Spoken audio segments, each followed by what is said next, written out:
question really is, if you think about it this way, there were two competing views of Jesus 2,000 years ago.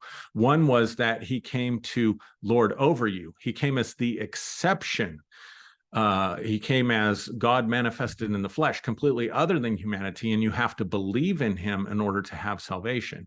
But there was a totally different view of Christ going around at the same time that said he came as the example. He came as the example of divine humanity, or the full realization of who we are in union with God, or as an aspect or part of the divine.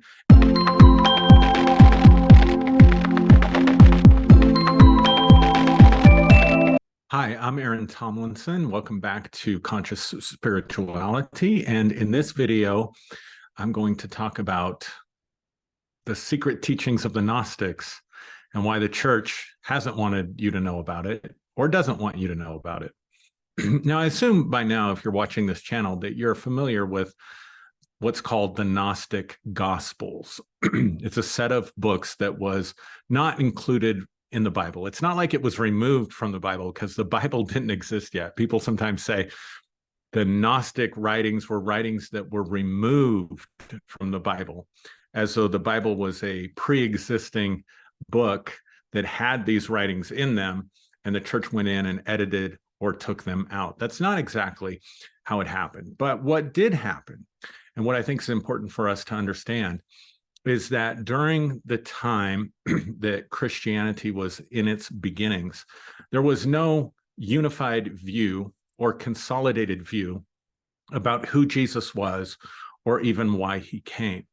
Primarily for this video, we're going to talk about the competing view between a group called the Gnostics, who had their own texts and stories about Jesus, like the Gospel of Thomas, writings that were supposedly written by John the Apostle, like the Apocryphon of John, or the Gospel of Mary Magdalene, or even the Gospel of Judas.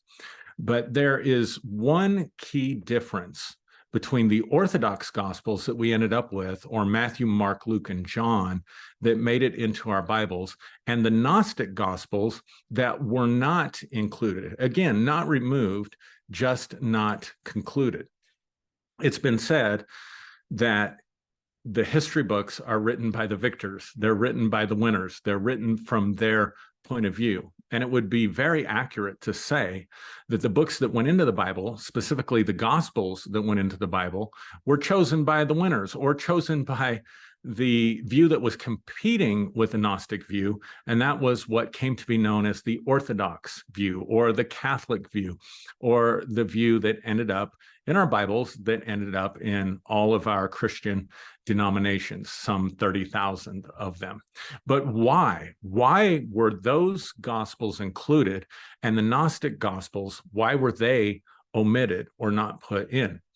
And it's because there is a primary difference between what the Orthodox Church was trying to do and how the teachings, the Gnostic teachings in the Gnostic Gospels, had a totally different view about who Jesus was, about the nature of Jesus, and why Jesus came to humanity, or what he came to give to humanity. And it was completely undermining, completely and totally undermining of the authority of the church and the power of the church in the 3rd and 4th centuries. So there's something in Catholicism, if you were raised as a Catholic, you might have heard the term or be familiar with the term of apostolic succession. And you might have wondered, if you haven't heard that term, if you're Catholic or not Catholic, you might have wondered, why does the priest have to bless the bread and the wine in order for it to become holy, in order for it to become the body and blood of Christ? Why is it that a priest can do that, but let's say I couldn't or you couldn't? What's the difference? Well, the difference is connected to this thing called apostolic succession. And so the Orthodox Church claimed that their authority to truth, that their reliability, that what they are saying represents the authentic person and mission of Christ. So the view of the Orthodox Church is that they have the authentic and reliable message and teachings of Jesus. They have the correct understanding about who Jesus is, because their message was passed down to them from eyewitness testimony of the life of Jesus, or from the 12 apostles, the 12 disciples that walked with Jesus, that saw him crucified, that saw him raised from the dead. And so the church believed that this had been passed down to a certain group of disciples through succession, from the apostle to their disciples, from those disciples to their disciples, from those disciples to their disciples, and then eventually to what became the church, the Catholic Church at that time. And the Catholic Church, the word Catholic just means universal. So the Orthodox, what I'm calling the Orthodox Church at the time. So they asserted their authority to say, we have the truth and the actual message of Jesus because we received it from mouth to ear from the apostles themselves. And so when a priest becomes a priest, he goes and learns the original, in their minds, the original teaching of Jesus, and then is ordained with apostolic succession. And with that apostolic succession comes a magical power, and I'm not kidding here, a magical power to turn bread and wine into the body and blood of Christ.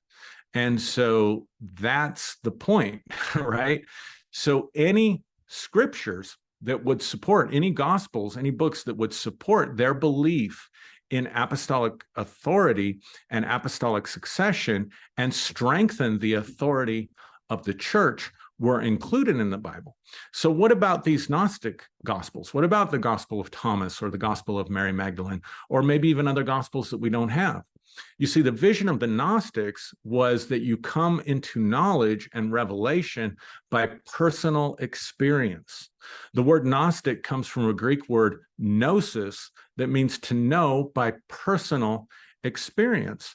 And so these gospels were very mystical. These gospels encouraged people to have visionary encounters of Jesus, or for knowledge to come to them, not through the word of someone else or the testimony of someone else that they have to believe, but rather by direct revelation from the spiritual realm, or from Jesus, or from the Holy Spirit directly to themselves.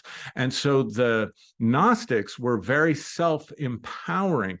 They empowered the individual to have their own experience, to have their direct revelation or connection with the divine or with God.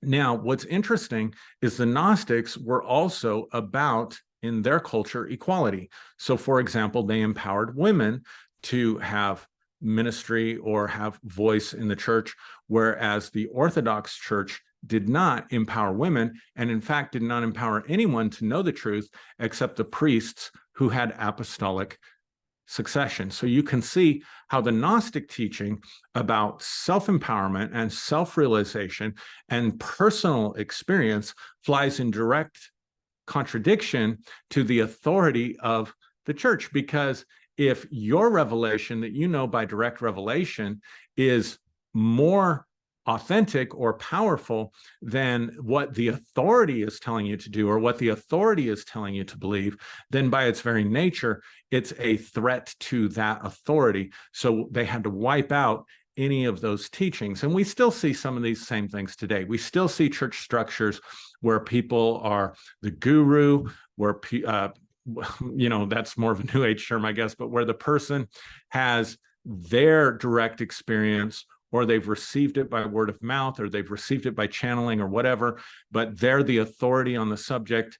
And so therefore, in order to believe and follow their path, you have to submit to their authority and their testimony, and anything that might contradict that, your own ideas, your own opinions, or your own experiences have to become subjected then to the group or the authority of that group. So the question really is, if you think about it this way, there were two competing views of Jesus 2,000 years ago.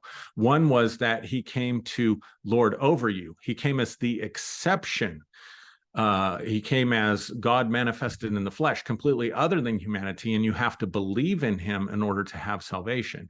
But there was a totally different view of Christ going around at the same time that said he came as the example. He came as the example of divine humanity, or the full realization of who we are in union with God, or as an aspect or part of the divine, and that we can realize that through our own spiritual practices, that is very individual and very self-empowering.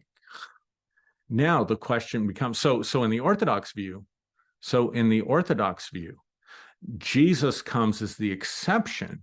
In the Gnostic view, Jesus comes as the example. In the Orthodox view, Jesus becomes an idol, an object of worship. In the Gnostic view, Jesus becomes the ideal, something that is to be experienced and awakened inside of each individual. The Orthodox view is about group conformity and submission to authority. The Gnostic view is about self-expression and self-empowerment and honoring of your own experience. So I hope this video has helped you and made some sense out of this for you. If you haven't joined the New Day Global Community Group on Facebook, it's in the bio. And thank you for watching this video, and I'll see you again next time.